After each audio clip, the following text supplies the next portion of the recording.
madness. That's what a country would do when it wants to lose. By the time we actually do the doing, we're probably 15 years out of date.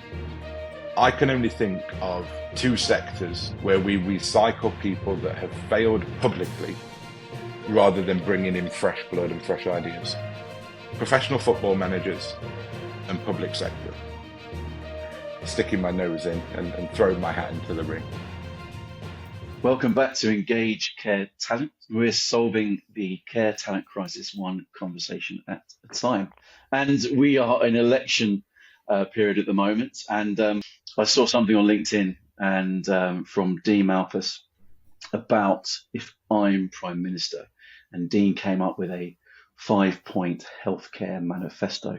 So I just had to get in touch with Dean and get into chat with it. How you doing, Dean? Yeah, very well, thank you, Chris. Good to see you and Rowan and make my inaugural and hopefully not last appearance on this podcast. Absolutely not. And also, just to say, it had in brackets when I'm Prime Minister.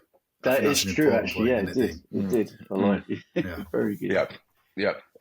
Aspiration leads into inspiration, right? So, I was taking my own medicine, as I often say to clients, and sticking my nose in and throwing my hat into the ring. Lovely.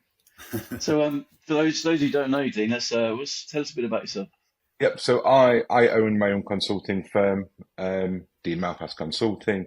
I also own a healthcare investigations organisation called Virtue Investigations. I'm a registered mental health nurse and chartered manager by background. I've spent most of, I'm getting old, the past 15 to 20 years in and around healthcare, mostly mental health, learning disabilities, inpatient and outpatient. And I decided about 3 years ago that the value that I brought to the sector was in my advice and expertise, and that I should no longer be constrained to one organization or one specific field or thing, and that I would become broad and look to clients that want to solve problems, innovate, grow, develop. And so that's what I've been doing for a while. I'm also a member of the East Midlands Clinical Senate. What else have I done? I think that's about it. That's enough. Well, you're an American football coach as well, right? Yes, yep. So I'm a director of player personnel for the Great Britain men's national team and defensive coordinator for the Nottingham Caesars under-19 team. It's very kind of you to mention, Rowan. Thank you. Oh, mate, this is legendary. It's ace.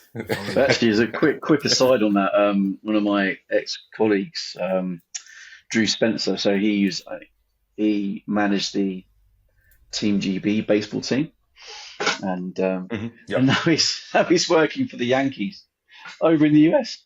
Really? It's like the guy's living the dream. He's been on a BT Sport with like Bill Murray, with when they come over and do the matches over at London Stadium. So, Dean, not only will you be Prime Minister, you're going to find time to be working for one of the major football. Yeah. As Well, hopefully it's my beloved Buffalo Bills, and we can bring them a first Super Bowl. I mean, that would be the dream, Chris. To be honest, what a life that would be. Brilliant. Well, before you get to that point, you'll be Prime Minister. So let's go through your 5-point healthcare manifesto. Yep. So I should preface this with why I decided, completely unsolicited, to just make this provocative post.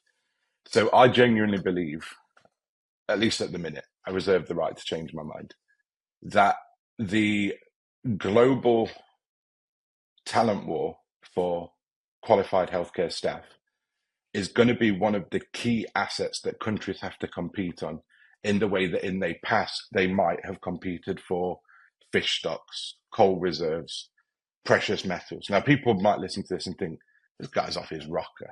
We're talking about nurses. And my point is, you can't run a modern society without a healthcare system that functions. And if you look at the overall global war on attracting talent, if you look at what Dubai and Abu Dhabi are doing, and Australia, they're saying, come on over. It's straight out of the American growth playbook of send us your huddled masses and the Statue of Liberty in Ellis Island. Well, I think that this is the front line of that, because these countries know if they don't have healthcare systems that function, you can't attract any workforce, whether it be solicitors, finance, banking, executives. So I think that's why I think if Britain quite frankly, doesn't get its act together with this, we're going to lose, and you're going to continue to see us slip down in global GDP and quality of living and life rankings. So that's a bit of backstory. I know it's somewhat tongue-in-cheek in terms of how I phrased it, but I genuinely believe this, and I advise my clients in this way. If you're not preparing to win, you've already lost, is how I tell them with this, which is why Rowan and I spend a lot of time chatting about this stuff. So my first point, right? So my manifesto, 5 points, probably could have been 3, could have been 10. First point is it sensible now to ask doctors and nurses to educate themselves at their own expense?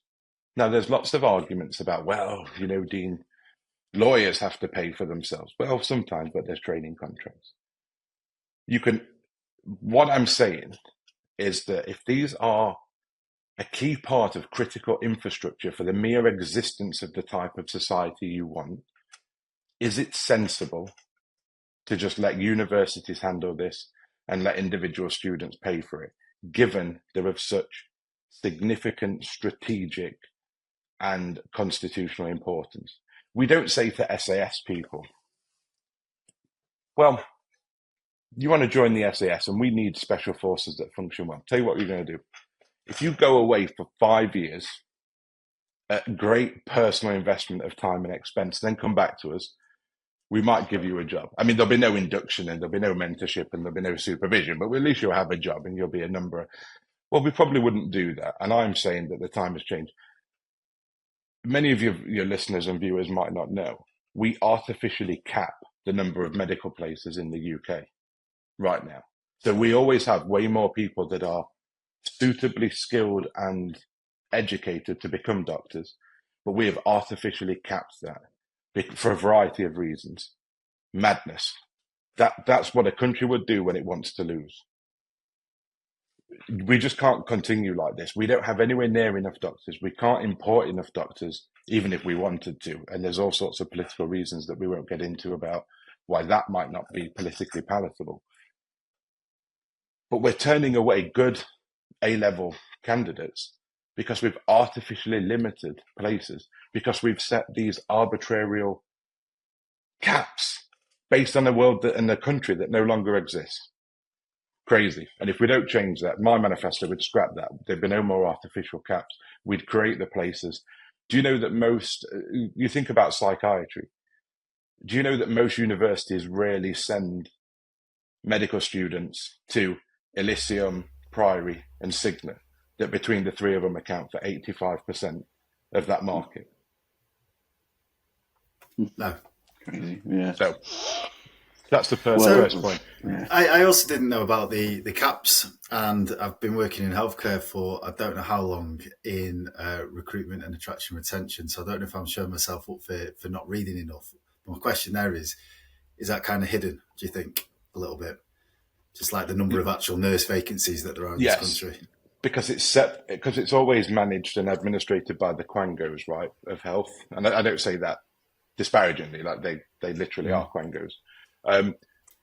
And you look at Health Education England, they set their numbers. And of course, we know with any great national infrastructure projects in the UK, by the time we actually do the doing, we're probably 15 years out of date.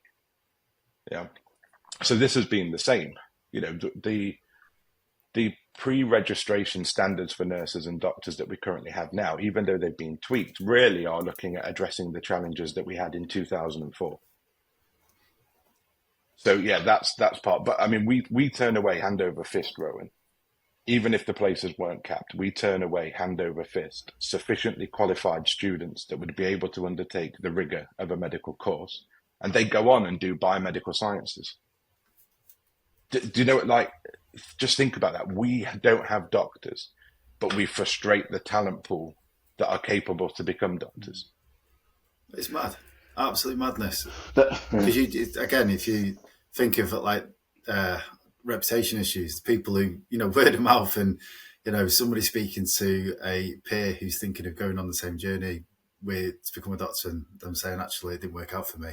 That's another one gone. So it's not even just those ones. Then there's a ripple effect in there, and it's disastrous. Yeah, I think that the medical students have it worse than the nursing students, and the nursing students have it pretty bad.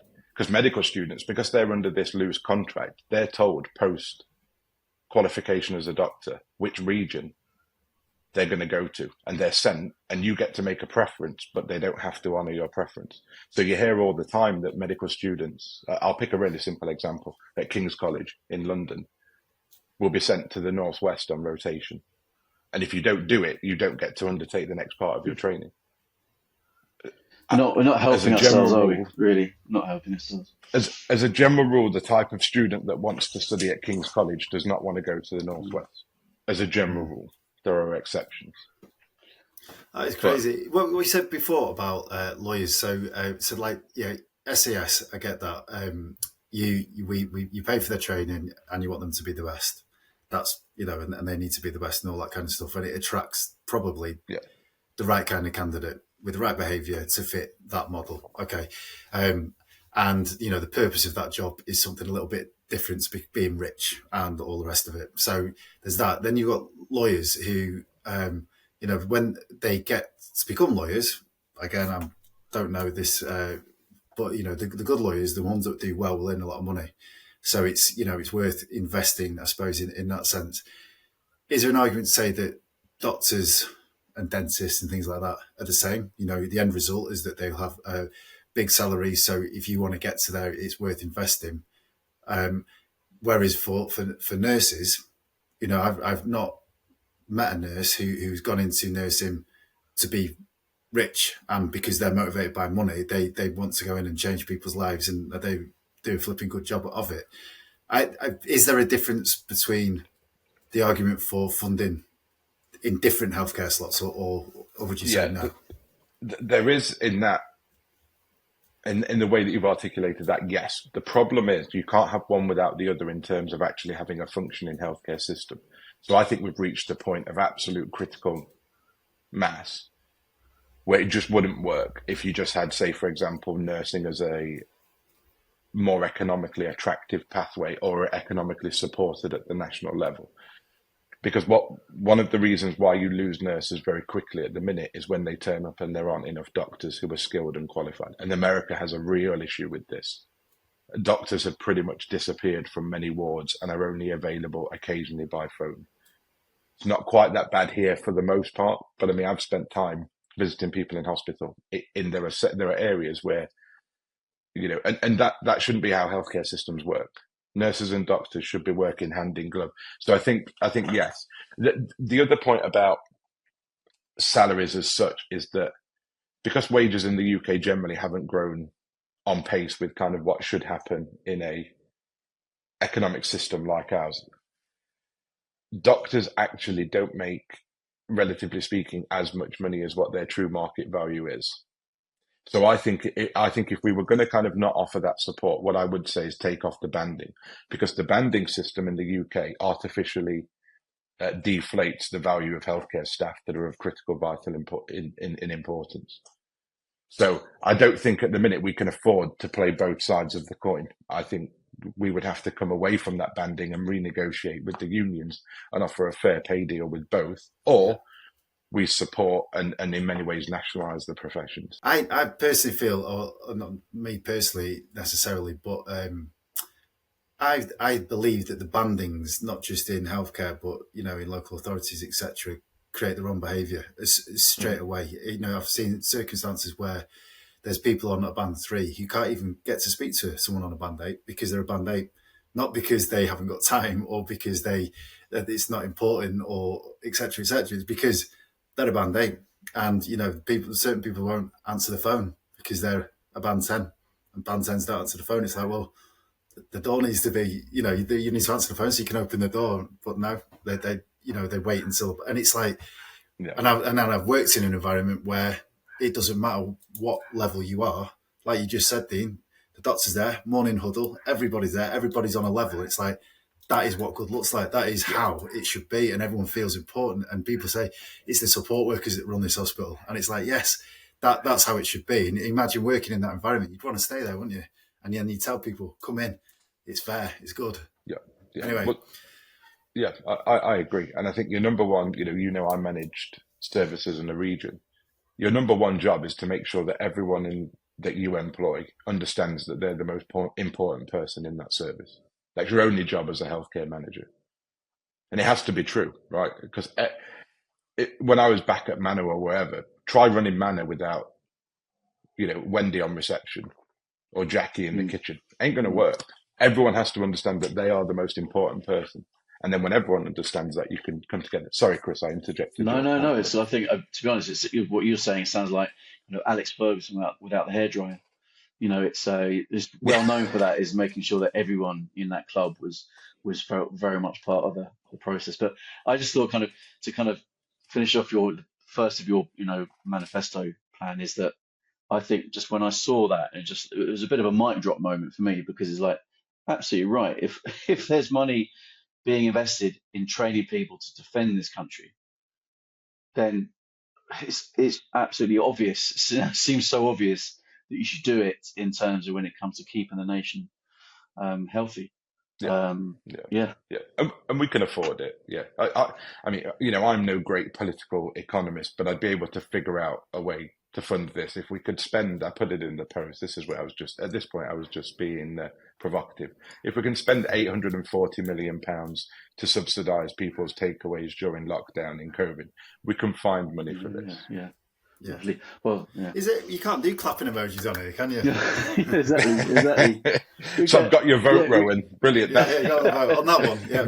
We'll get people to vote. We'll get people to vote for their favourite policy when we post it. Well, let's see then if I can continue then, because the second one's probably the hardest one to articulate to, should we say, uninterested parties per se. So, and this is quite provocative. But I think that the NHS in England, bearing in mind that healthcare has devolved, so it's different in Wales, it's different in Scotland. So I'm talking about England here. Obviously, as Prime Minister, I'd figure all that out for all of the devolved nations.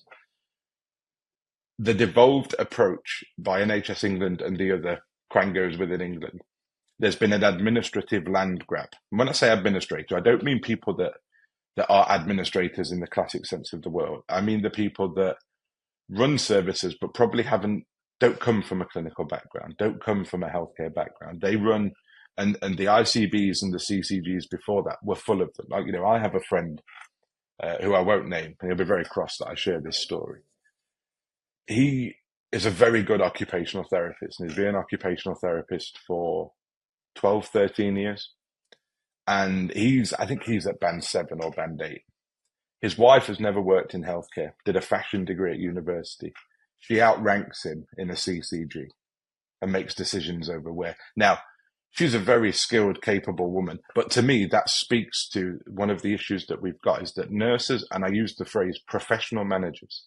So I don't mean people that happen to be a manager. I mean those that have undertaken a period of experience and study and knowledge about management. So I'm a chartered manager, for example, because I applied myself I thought management was important, and I still do. Well, there's lots of people that actually make significant decisions in the NHS about what's going to be provided, where it's going to be provided, who for, and how it's run, that have absolutely no background in this. And I call this the administrative land grab. And they're in very good positions, very influential decisions, very well paid and very well pensioned positions. And I think clinicians need to take some of this back. Not all of it, because when only clinicians run the show, that probably doesn't work. When only managers run the show, that probably doesn't work. I'm saying that there needs to be a recalibration of who's actually making these decisions. The great myth that you'll be told is that the GPs chair the ICBs. I mean, go to one of your local ICB meetings and then tell me if that's true, because they'll be at 2:00 on a Wednesday, if you can find them. So I know it not to be true. I find this interesting, and I think I understand what you're saying. So my dad was a headmaster of a school, and he obviously been a teacher throughout his career, and he was coming up to, he wasn't that far off his retirement, and there were certain changes that basically changed his job very quickly from being a creative headmaster that loved to teach to being a business manager, and it was making him ill. And I talked him into retiring early. probably the one good thing I've done for my dad in that way.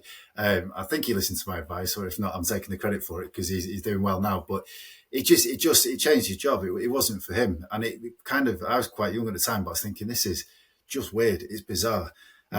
So I think that and I've worked in obviously healthcare environment where I think that there is a place for more commercially savvy people at a certain level. But so I understand what you're saying, and I think that there's the right balance. And I think it's so. My question would be, how would you get there? You know, if you're on Prime Minister's question, sounds like, go on then, this is a great idea, but how would you do it? And I'm just going to follow that with as well is, do you think there's enough of like a blueprint? You know, when there's a hospital, for example, that is run so very, very well, and they've got the staffing matrix right, and therefore the turnover is good, and the ratings good, the patient outcomes are positive, etc. Is there enough of going, this is what good looks like now? How can we get that over here? How do we test it, etc.? I'll answer your second question first. No, there isn't enough of it. It's a short. There are pockets of it, like all things in healthcare. You know, the NHS still does things that's world class, and then does lots of things that are good. Does lots of things that are fantastically mediocre.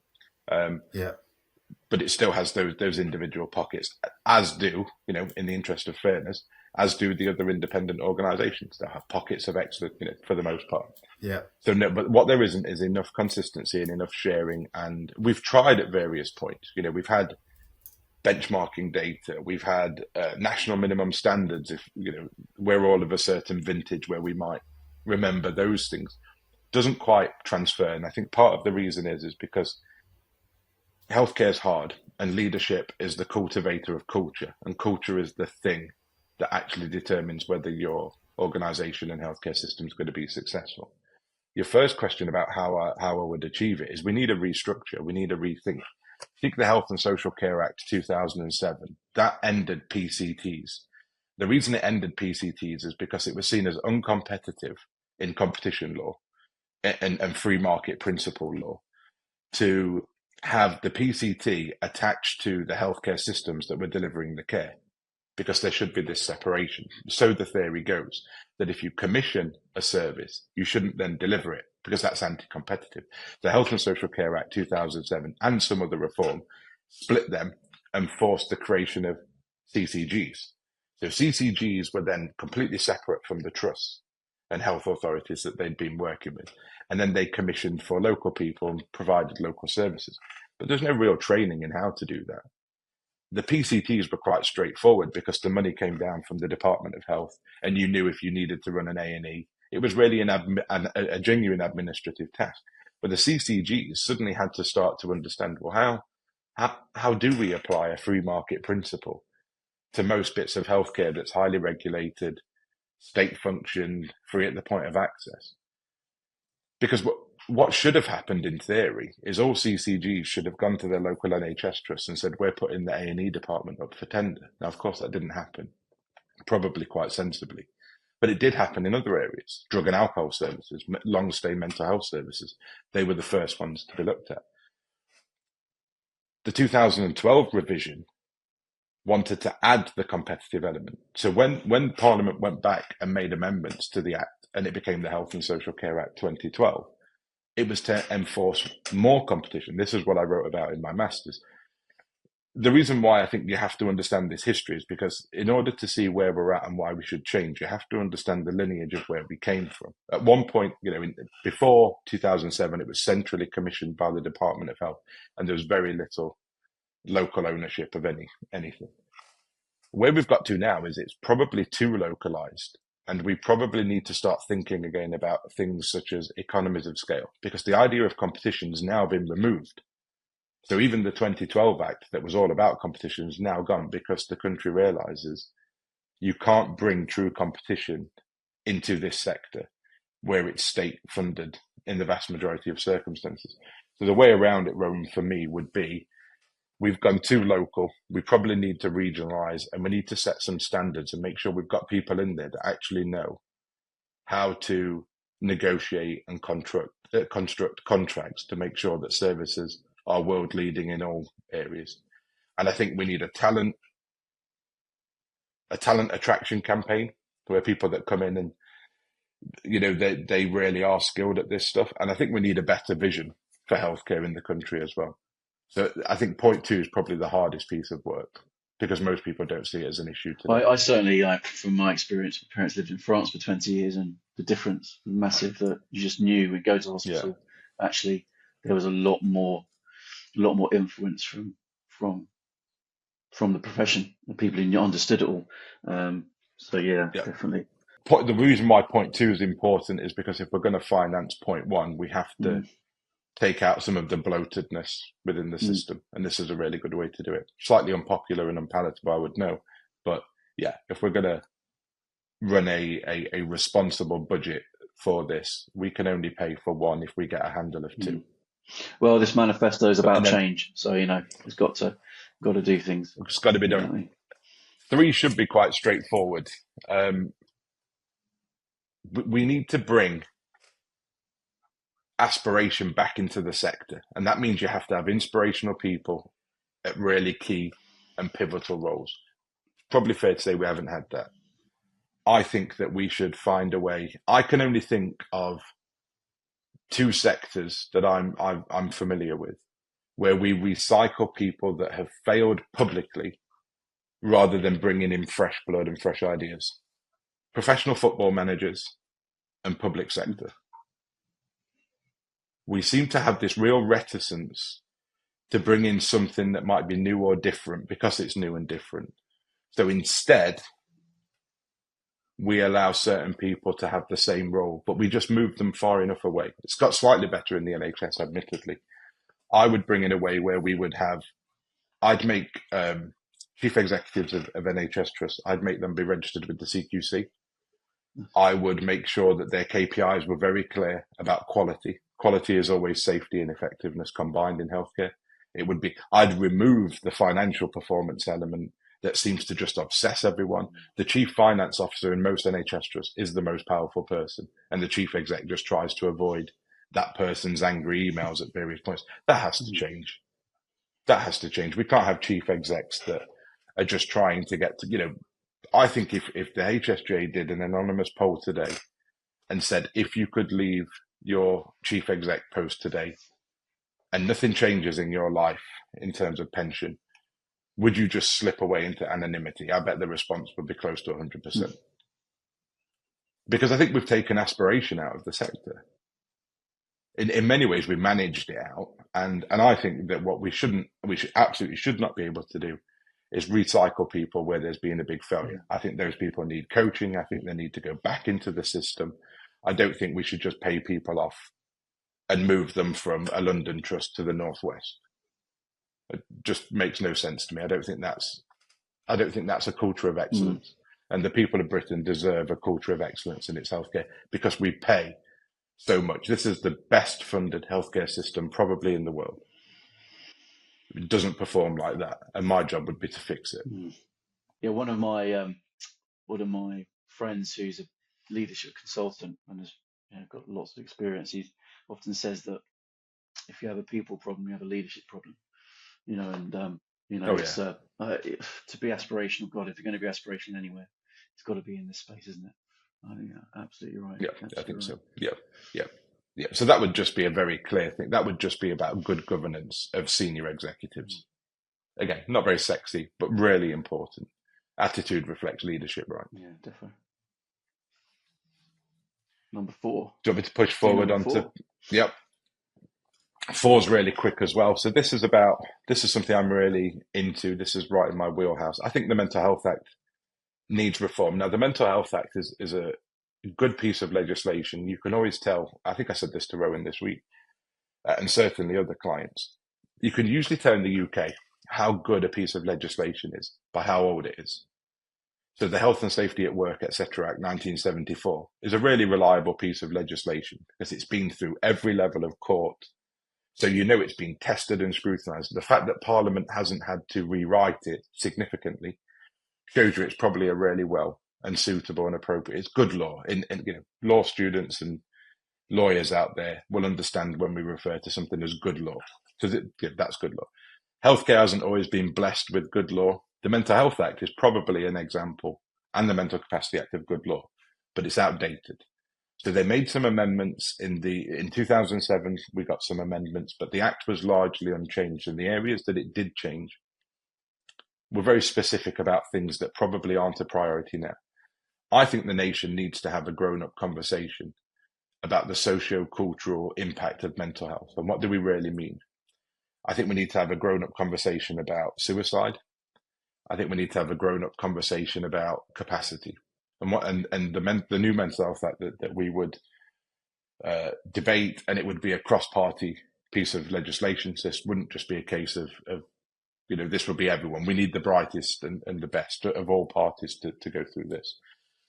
One of the things we need to look at is, at the minute, under the old Mental Health Act, if you are detained and you have capacity but you don't consent, you can be medicated and treated against your will. Now, that's in direct opposition with the Mental Capacity Act, which is another piece of good law. Well, that fight has never been reconciled anywhere in the UK. The Mental Health Act kind of trumps it, but the Mental Capacity Act is a really progressive piece of legislation that governs everything about capacity, and I think really is a grown-up conversation.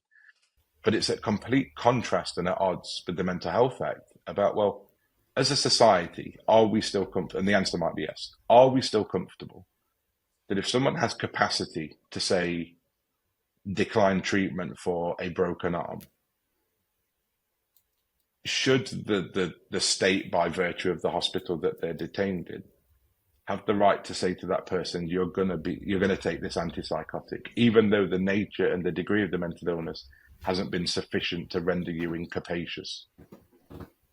I think that needs to be solved for staff as well as patients. Rowan, you look like you have a thought there. Yeah, I pondered on your word incapacious, and I was just thinking, does that mean that it is a good word? I think you might have made it up, but does that mean, if they were a danger to society, to other people around them, or to themselves, does that mean, that they've not got capacity? For example, that's not the legal test for capacity at this point, and that's the conversation, because risk is king, right, in this sector. But at the minute, you don't have to demonstrate that risk in relation to capacity, and this is already an inpatient. So I'm only talking specifically here about an inpatient that's detained under the Mental Health Act. Okay, right, because there's a whole conversation around who judges that risk as well, isn't it? And also who judges the level of capacity or not? Because this all relates, doesn't it? Because if they've not had the right training, if they're not engaged, if they've not got the right behaviours, if they're understaffed, there's all these knock-on effects. Yeah, I get it. I do understand what you're saying. But there are two legally established tests for capacity, one under the Mental Capacity Act and one under the Mental Health Act. The one under the Mental Health Act definitely needs work and probably needs enhanced provision. And I think most people would agree with that. The question really becomes, give you an example. So when I was at Broadmoor as a student nurse, we'd got some real rough and tumble characters, as you'd expect. They would have the ability to decline, if they had capacity, they would have the ability to decline any physical health treatment, irrespective of what it might do to them. But most of them wouldn't have the ability to decline a treatment, even with capacity for a mental health condition. And I suppose the question becomes, well, how far removed do we want the link between the mental health condition and the risk? Because if you have capacity, that means you are legally and lawful able to give consent. Yeah. Do we still want that nation where consent only applies in certain situations? It's a question, but I think it's one of the things. The other bit is the conversation around suicide. So a lot of the people that die by suicide in the UK at the minute are predominantly men, so 75% are men. Many of them don't have contact with mental health services. So again, I think we need a better discussion and better legislation about the socio-cultural aspects of suicide. Suicide means different things in different cultures. And I think we've rather lazily always festooned that onto mental illness.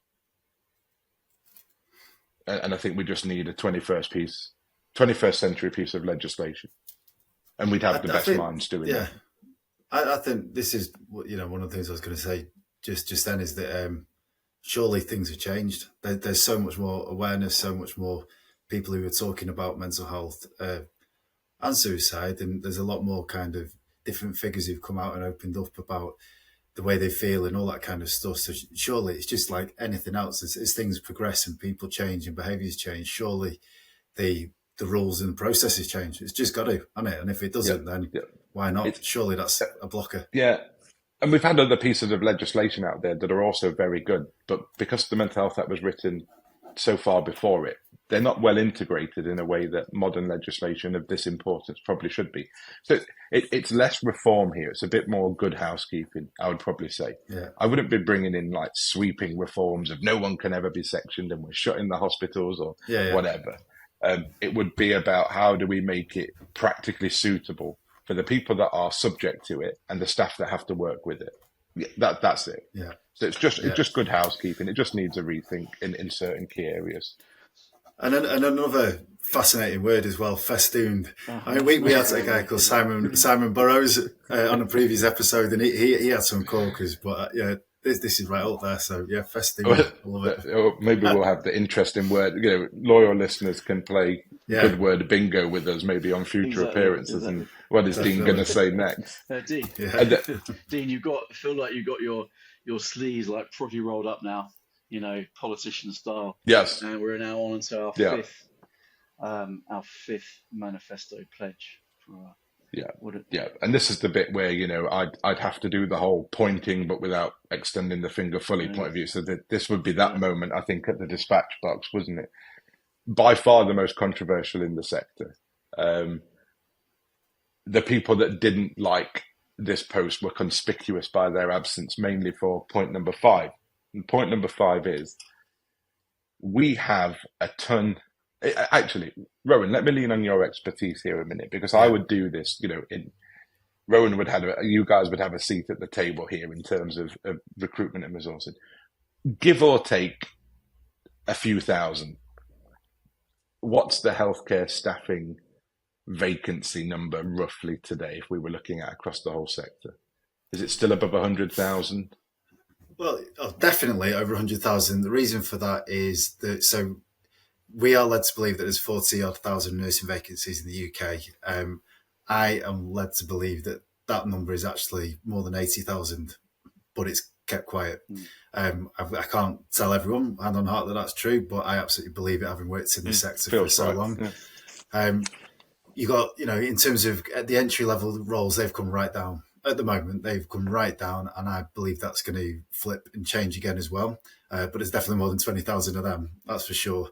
And then if you look at the rest of the sector, MDT, etc., easy over 100,000. And if I was going to put a guess on it, I'd say it's closer to double that. Yeah, that would be my gut feel. I knew you'd have a better handle on it. So we have a massive issue. We know that these roles are disproportionately represented the closer you get to the patient. Yeah, so band 5 nurses, band 6 nurses, junior doctors, registrars. We know that. Well, one of the things that no one will ever talk about in a lot of NHS trusts is that they have big departments made up of, and sadly it's predominantly nurses, that never go near a clinical area. They will be running safeguarding, patient safety, governance, quality. Now, I'm not against any of these things at all, but it always strikes me as irresponsible nationally that we might have our most experienced nurses running a safeguarding team and spending £1 million on agency on the admission ward. Now, I don't like this any more than anyone else does. What I'm saying is that under this manifesto, we would redeploy staff and we'd have grown-up conversations and we'd figure out, there would be a way of retraining, reskilling, making sure people were well supported. I wouldn't just dump people back and say, right, make it work, because we're not going to get good results. The other thing that's tied into this that I didn't put in there but should have is we've incentivized clinical staff moving away from patients. You can't run a healthcare system like that. The band 5 staff nurse of a PQ should be treated like a fighter pilot jet. We've got it completely wrong. You make more money, you have a better job satisfaction, you have a better work-life balance, the further you get away from a patient in the NHS and in healthcare in England today. It's back to front. We would change that. My government and my health department would fix that, and we would find ways to actually incentivize high quality, the world's best being closest to the patient. And some of these people are just going to need to be told, we're outsourcing the safeguarding team, because the local authority does that. Why do I need to spend £245,000 plus your pension, plus national insurance, to have a safeguarding team that the independent sector doesn't do that? Priory, Elysium, Signet, and they don't have these big safeguarding scandals any more or less than what NHS trusts do. So it's not as if we're going to completely rip apart the culture or soul of things will have to change. Now, the problem is these roles and departments were created at a time where there were no vacancies. So it made, it was the pathway of career. When I became a nurse, there were still people I knew as student nurses that had to go and take jobs as a healthcare assistant or an administrator to wait for a band 5. And this is only 15 years ago. Well, that's all gone. We all know now that, the demand, everything's running red hot. So it makes no sense to me to have these people that could be working clinically to be paid at great public expense and then having to pay agency, bank, overtime rates, or worse, just letting the shifts go unfilled. And then the patient pays in a very literal, because remember that everyone's paid to use healthcare in the UK before we actually use it. It's a prepay system. It's not a free system. So when we go in there, if we're then failed by any aspect of publicly funded healthcare, it's an absolute travesty for everyone involved. And as within this manifesto, I couldn't look at this and say, well, let's carry on and just, unfortunately, there'd be lots of difficult conversations. And my fear is that lots of people would actually say, no, I'm not going back. But at least we'd save money. It's interesting. I think there's loads about the kind of staffing matrix and what makes up a team on a ward. And I think sometimes it probably is ward specific. I've never run a hospital, but I've just spent 5 months in a hospital, basically, as you both know, this year. And, the team at Alder Hey Hospital on the ward that I'm on, I believe is incredible. And they've got a really interesting mix of staff there that when they are under pressure or when they've got to deal with an emergency or whatever the eventuality, they've got the right balance of staff where you've got the entry level staff who are probably, even like the cleaners there, they can step up and they can get involved. And some of them are a little bit older and a little bit wiser, and they can talk to you as a patient with, and assure you and talk to you in a way that is quite amazing. And they're just the cleaner. You then got older nurses there who they could be ward managers. They've probably done all that. They've run wards. They don't want to do that. They want to go and give the best care, the best patient outcomes in a place that doesn't use agency, and they don't use agency. But you know what? On the days where they need to step up and run the ward, they do. And if something happens and they need to bring people along, they do. And there's a big constant flow of people who are educating other people on different things and bringing students in, and it feels amazing. It feels like it's really progressive, but I also know that is probably quite rare. And I think what you're saying is it would take a massive burden off the pressure on the staffing problem. And what you said about PQ band 5 nurses being like fighter jet pilots, I've try to recruit a lot of them, and it's difficult. There is not enough out there, so you couldn't be more right. So,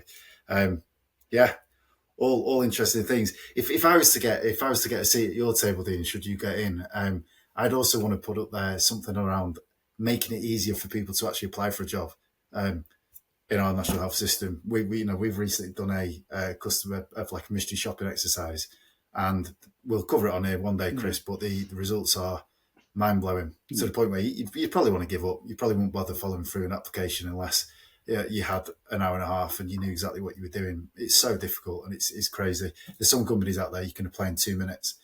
as opposed to an hour and a half. So I love your manifesto. I think it's brilliant. And I've got one random thing to discuss. It's kind of not related, but it is, because it's a debate I had with my youngest son the other day. He was only 7. And I said to him, I was driving in my car and I was on a call and it cut out again. And I was like, I'd probably just gone down a pothole as well. But anyway, that's another story.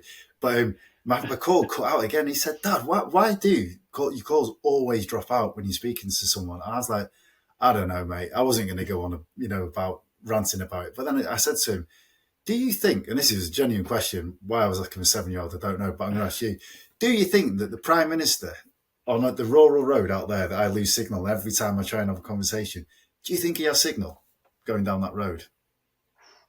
Well, yeah, because they'll have secure phones that don't work on the usual network, I would imagine. Right. Well, I want one. Because you have to have because you have to have encrypted stuff, right? So I doubt the Prime Minister is running on giffgaff. Other providers are available, but purely because of the interception ability. So that's my best guess.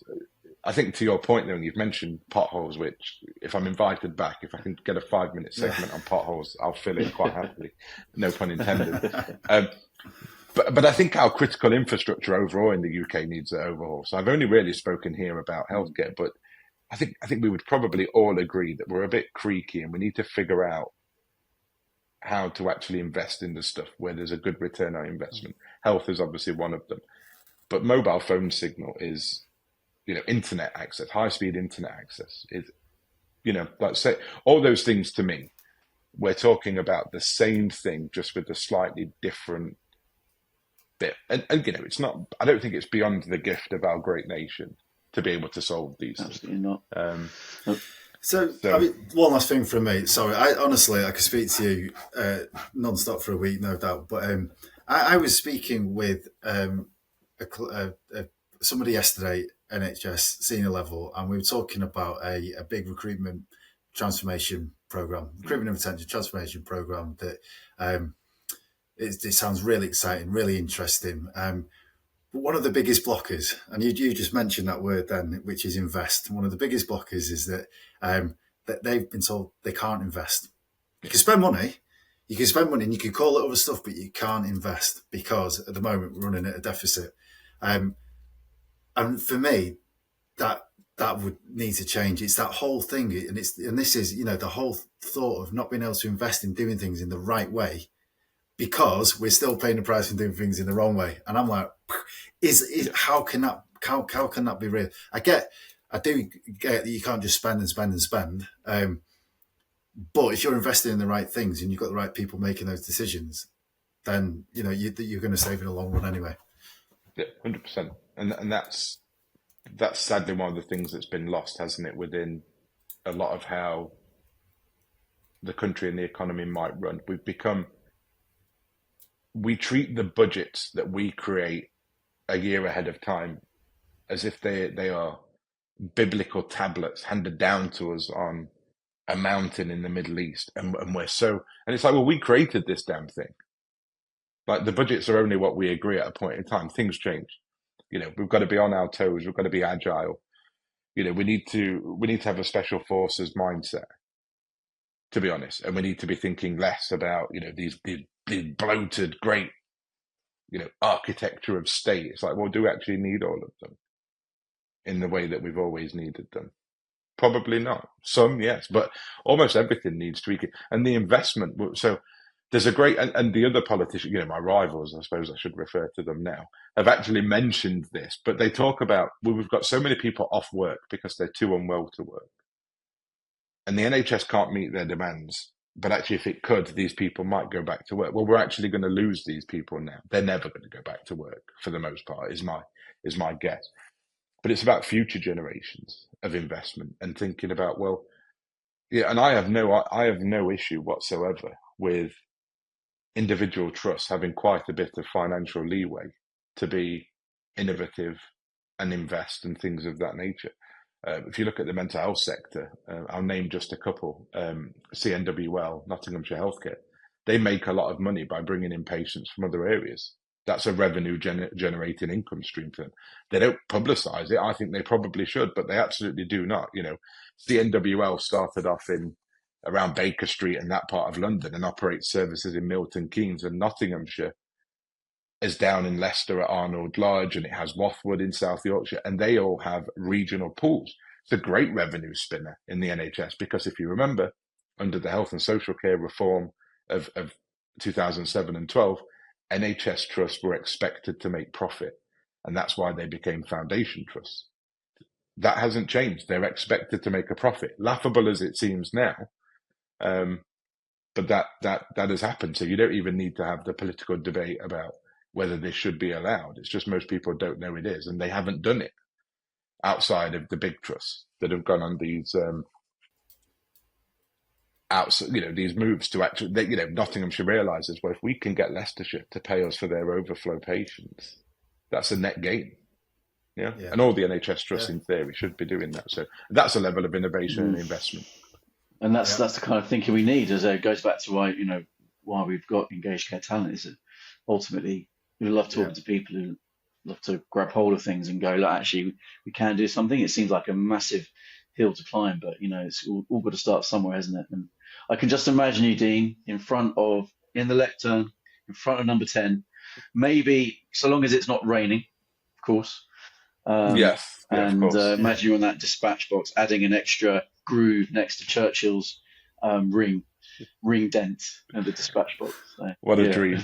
Thank you, Chris. That's very kind. What a world that would be, and what a time to be alive. I mean, and we would need to hear the environmental policy first. Exactly. Yeah, obviously. Exactly. Yeah, we won't have a will to protect if we don't do something about that. But in my hand, Rowan, I hold the answer.